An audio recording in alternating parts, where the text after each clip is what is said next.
Sunan intak na karon sa kabuntagon kung nakaudtohon kahaponon ba, depende sa inyong pagtan-aw. Ani anang akong gisaad ninyo kini nga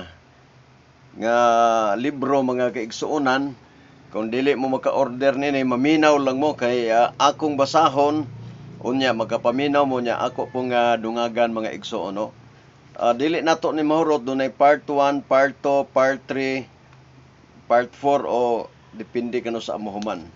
Kini nga box mga higala adunay 148 pages, no.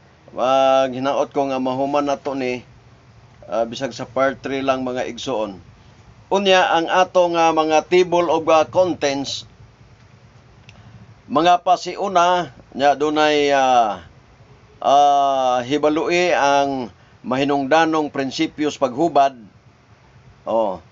Ang paghubad sa sinulat sa Biblia o sa Espiritu Tagna. Sumala kang Ellen G. White.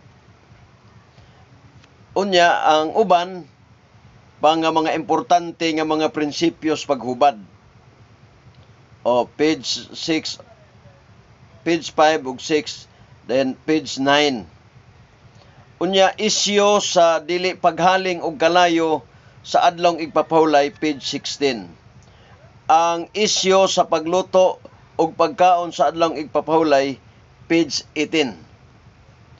Ang mga prinsipyo nga gimugna ni Hesus diya sa pagbantay sa adlong igpapahulay, page 43. Ang isyo sa pagkaligo diya sa adlong igpapahulay kanang gidili nilang pagkaligo, no, sa mga opsyot.